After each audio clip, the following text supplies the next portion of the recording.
നമസ്കാരം. സർവഗ്രഹങ്ങളുടെയും നാഥനാണ് സാക്ഷാൽ ഭഗവാൻ പരമശിവൻ.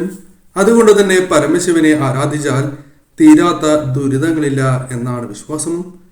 എങ്കിലും സവിശേഷമായി ശനി, സൂര്യൻ, രാഹു, പക്ഷബലമില്ലാത്ത ചന്ദ്രൻ എന്നിവയുടെ ദശാപഹാര കാലങ്ങളിൽ പതിവായി പരമശിവനെ ഭജിക്കുകയാണ് എങ്കിൽ എത്ര കടുത്തതായ ദോഷങ്ങളും നിങ്ങളുടെ ജീവിതത്തിൽ നിന്നും അകന്ന് പോവുക തന്നെ ചെയ്യും. പൊതുവെ ദശാസന്ധി കാലങ്ങൾ ദോഷകരം തന്നെയാണ്.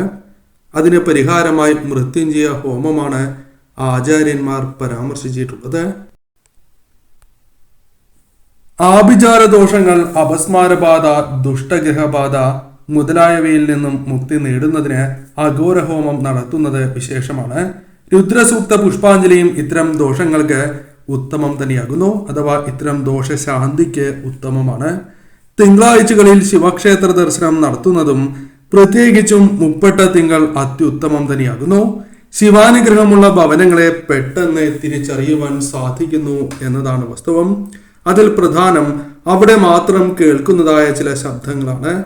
ഈ ശബ്ദങ്ങൾ ഏതെല്ലാമാണ് എന്ന് മനസ്സിലാക്കാം. നിങ്ങളുടെ വീടുകളിലുണ്ട് എങ്കിൽ അത് മഹാഭാഗ്യം തന്നെയാകുന്നു. ഏവരും ഓം നമഃശിവായ എന്ന് കമന്റ് ബോക്സിൽ രേഖപ്പെടുത്തുവാൻ ശ്രമിക്കുക. ആദ്യത്തെ ശബ്ദം പ്രാവിന്റെ ശബ്ദമാണ്.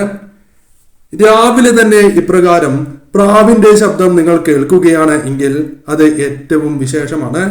പ്രാവ് വീടിന് മുകളിലിരുന്ന് കരയുകയാണ് എങ്കിൽ അത് ദോഷകരം തന്നെയാണ്. എന്നാൽ പ്രാവിന്റെ ശബ്ദമാണ് നിങ്ങൾ കേൾക്കുന്നത് എങ്കിൽ അത് ഏറ്റവും ശുഭകരമാണ് എന്നാണ് പരാമർശിക്കുന്നത്. സന്തോഷകരമായ നിമിഷങ്ങൾ ജീവിതത്തിലേക്ക്, ഐശ്വര്യപൂർണമായ കാര്യങ്ങൾ ജീവിതത്തിലേക്ക് വന്നു ചേരാൻ പോകുന്നു എന്ന വ്യക്തമായ സൂചനയാണ് ഇതിലൂടെ അർത്ഥമാക്കേണ്ടത്. അതിനാൽ ഏറ്റവും ശുഭകരമായ ഒരു ലക്ഷണമായി തന്നെ പരാമർശിക്കുവാൻ സാധിക്കുന്നതാണ്. മറ്റൊന്ന് ഉപ്പനുമായി ബന്ധപ്പെട്ടാണ്. ഉപ്പനെ നിങ്ങളുടെ വീടുകളിൽ കാണുന്നതും പ്രത്യേകിച്ചും പരമശിവനുമായി ബന്ധപ്പെട്ട ദിവസങ്ങളിൽ, വിശേഷപ്പെട്ട ദിവസങ്ങളിൽ ഉപ്പനെ കാണുന്നതും വിശേഷം തന്നെയാകുന്നു. അന്നേ ദിവസം വിളക്ക് തെളിയിക്കുന്നതായ അവസരത്തിൽ ഉപ്പനെ കാണുകയോ ഉപ്പന്റെ ശബ്ദം നിങ്ങൾ കേൾക്കുകയോ ചെയ്യുകയാണ് എങ്കിൽ അത് സാധാരണമായി കണക്കാക്കുവാൻ സാധിക്കുന്നതല്ല. കാരണം ഭഗവാന്റെ അനുഗ്രഹത്താൽ മാത്രം നിങ്ങൾക്ക് ലഭിക്കുന്നതായ സൂചന തന്നെയാകുന്നു. അതിനാൽ ധനപരമായ ചില നേട്ടങ്ങൾ, ധനപരമായ ഉയർച്ച ജീവിതത്തിലേക്ക് കടന്നു വരാൻ പോകുന്നു എന്ന് തന്നെ അർത്ഥമാക്കുവാൻ സാധിക്കും. അതീവ ശുഭകരമാണ്. മറ്റൊന്ന് മയിലിന്റെ ശബ്ദമാണ്.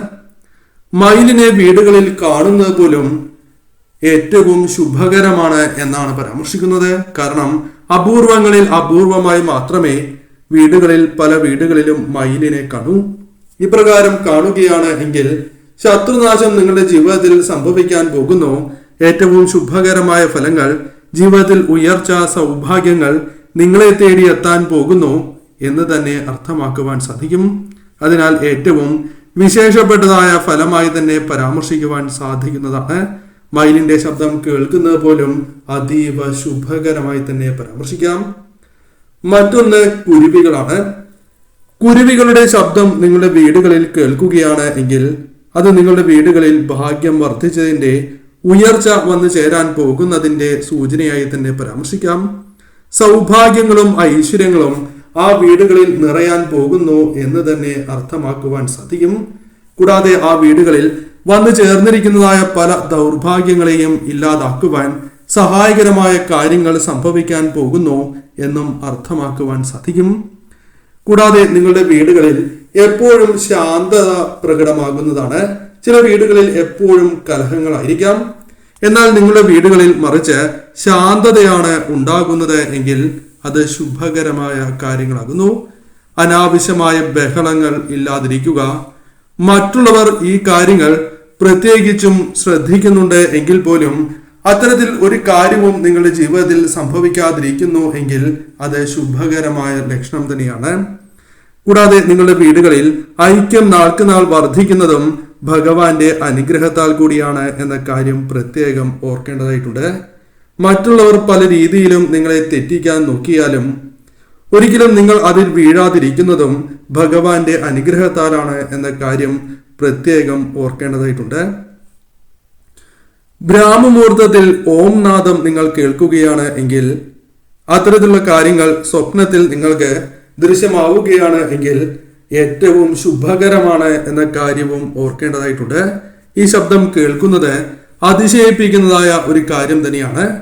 എന്നാൽ ഭഗവാന്റെ അനുഗ്രഹം, ഭഗവാന്റെ സാന്നിധ്യം എപ്പോഴും നിങ്ങൾക്കൊപ്പമുണ്ട് എന്ന വ്യക്തമായ സൂചനയാണ് ഇതിലൂടെ അർത്ഥമാക്കുവാൻ സാധിക്കുന്നത്. അതിനാൽ തന്നെ ആ വീടുകളിൽ പ്രത്യേകിച്ചും ഭഗവാന്റെ അനുഗ്രഹത്താൽ കാര്യങ്ങൾ അനുകൂലമായി ഭവിക്കും. ജീവിതത്തിലെ ദോഷകരമായ കാര്യങ്ങളെ നിങ്ങൾക്ക് തരണം ചെയ്യാൻ സാധിക്കും എന്ന് തന്നെ അർത്ഥമാക്കാം. പലപ്പോഴും ഇലകൾ അനങ്ങുന്നതായ ശബ്ദം നിങ്ങൾക്ക് വ്യക്തമായി കേൾക്കുവാൻ സാധിക്കും. എന്നാൽ നിങ്ങൾ നോക്കുന്നതായ സമയത്ത് ആരെയും കാണണം എന്നില്ല.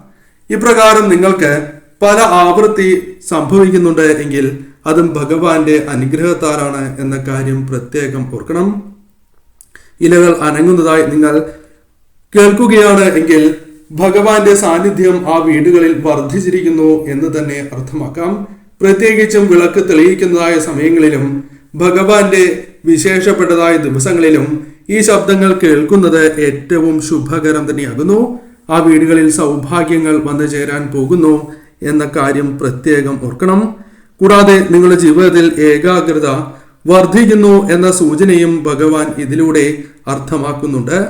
അതിനാൽ തീർച്ചയായും ഏകാഗ്രതയോടെ തന്നെ കാര്യങ്ങൾ ചെയ്യുവാനും കാര്യങ്ങൾ നിങ്ങൾക്ക് അനുകൂലമാക്കി തീർക്കുവാനും സാധിക്കുന്നു എന്ന കാര്യവും പ്രത്യേകം ഓർക്കുക. നിങ്ങൾ പ്രാർത്ഥിക്കുന്നതായ അവസരത്തിലോ അല്ലെങ്കിൽ ഭഗവാന്റെ മന്ത്രങ്ങൾ ജപിക്കുന്നതായ സമയത്തോ ശിവക്ഷേത്രത്തിൽ ദർശനം നടത്തുന്നതായ സമയത്തോ ഒരു ഇളം കാറ്റ് നിങ്ങൾക്ക് അനുഭവപ്പെടുന്നു. നിങ്ങളുടെ വീടുകളിലാണ് എങ്കിൽ പ്രധാന വാതിലിന് മുന്നിലായി നമ്മെ ആനന്ദിപ്പിക്കുന്ന കാറ്റ് കടന്നു വരുന്നു എങ്കിൽ ശുഭകരമാണ്.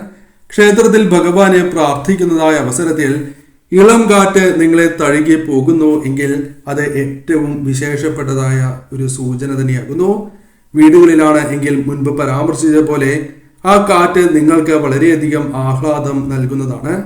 ഇത് ഭഗവാന്റെ അനുഗ്രഹത്താലും ഭഗവാന്റെ സാന്നിധ്യം നിങ്ങളുടെ വീടുകളിലുണ്ട് എന്ന വ്യക്തമായ സൂചനയാകുന്നു. അതിനാൽ ഈ ശബ്ദം കേൾക്കുന്നത് പോലും മഹാഭാഗ്യമായി തന്നെ പരാമർശിക്കുവാൻ സാധിക്കും. എപ്പോഴും ശിവനാമങ്ങൾ അറിയാതെ നിങ്ങൾ ഉരുവിടുന്നതാണ്. കൂടാതെ ഭഗവാനുമായി ബന്ധപ്പെട്ട മന്ത്രങ്ങൾ പലപ്പോഴും നിങ്ങൾ പല ആവർത്തി കേൾക്കുന്നതാണ്. ഇപ്രകാരം നിങ്ങൾക്ക് സംഭവിക്കുന്നുണ്ട് എങ്കിൽ അത് ശിവാനുഗ്രഹം നിങ്ങളിൽ വർദ്ധിച്ചിരിക്കുന്നതിനാലും ഭഗവാന്റെ അനുഗ്രഹത്താൽ നിങ്ങളുടെ ജീവിതത്തിൽ ശുഭകരമായ ഫലങ്ങൾ വന്നു ചേരാൻ പോകുന്നതിന്റെ മുന്നോടിയായാണ്. തീർച്ചയായും നിങ്ങൾ നിത്യവും ഭഗവാനെ ആരാധിക്കുക. നാൾക്ക് നാൾ ഭഗവാന്റെ അനുഗ്രഹം നിങ്ങൾക്ക് വർദ്ധിക്കുക തന്നെ ചെയ്യും. ഇനി അഥവാ ഈ കാര്യങ്ങളൊന്നും നിങ്ങൾക്ക് അനുഭവഭേദ്യമാകുന്നില്ല എങ്കിൽ ഒരിക്കലും വിഷമിക്കരുത്. ഭഗവാനെ നിത്യവും ആരാധിക്കുക. ഇന്നല്ലെങ്കിൽ നാളെ ഈ ലക്ഷണങ്ങൾ നിങ്ങൾക്കും പ്രകടമാവുക തന്നെ ചെയ്യും.